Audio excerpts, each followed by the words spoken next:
Now then, I just want to show you why Kappa Mitts, these Kappa Mitts are really one of my favourites when it comes to winter mountaineering protection for your hands. You're very vulnerable in the mountains in winter. You've got this combination, in the UK particularly on the Scottish mountains, you've got this combination of low temperatures, cold conditions, potentially wet conditions, and wind chill factor on top of that. We can be out on the tops in really low temperatures, hard ice and snow everywhere, but you've got this wind chill on top of it. And if your hands have got wet, or your hands are wet from lower down the mountain or whatever, or in cold, wet, sleet and wet, snowy conditions, really very vulnerable. The hands can be really put under a lot of difficulty. A lot of gloves will fail. There just aren't enough insulation, and when it comes to windproofing and so on, they really let you down. Kappa Mitts seem to sort that for me, and I'm a big fan of them. What you've got, I'll just put one down there.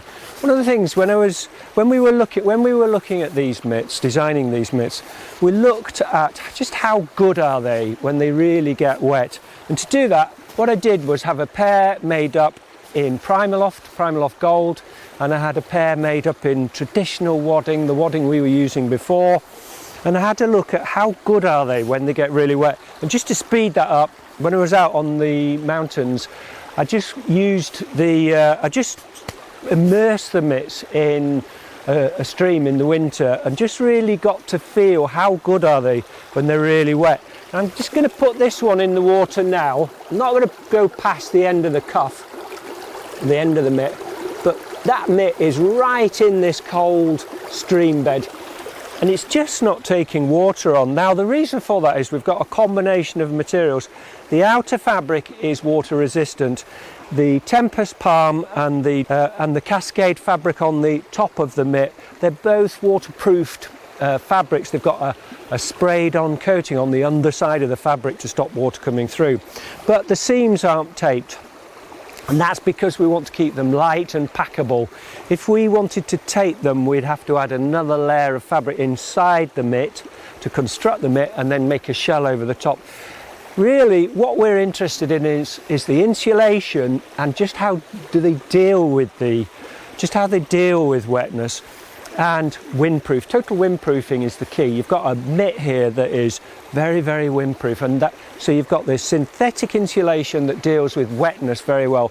Now my hand is totally dry. Effectively, if I'm using these mitts all day in the rain, water will get in eventually because it will go through the seams, it will go through the little seams.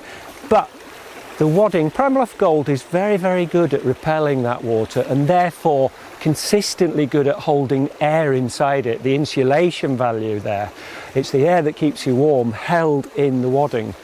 If you get the mitt totally immersed, if for instance I went for a swim in it and water came in through the top, it would of course take water out in, and that repels some of the air, so you're losing some of the insulation. So there is a value in trying to keep the wadding dry, and that's what I really like about Primaloft Gold. It really does deal very well with wet and repel water and maintain air inside the core structure of the synthetic wadding. My hands are totally dry. I'm just going to do it again. It's not acting like a sponge, it's not mopping up water. A fleece mitt would do that, or a lot of wadding mitts just mop up water, and that replaces the air, so you've got no insulation there. Yeah, here it's just coping very well. As I say, they're not taped, they're not waterproof mitts. The key is a mitt that deals very well with wet and very well with wind chill, windproof mitts. So I'm a big fan of these Kappa Mitts. They really are superb. And if I'm really in trouble on the mountains, if my other gloves aren't cutting it and I'm really getting chilled hands, cold hands, it can be quite unnerving. You know, you're starting to have difficulty dealing with little things like unzipping your rucksack or holding an ice axe and so on, or even a trekking pole. But windproof, well insulated synthetic mitts like these Kappas, very good. So I'm a big fan of them. All right, cheers.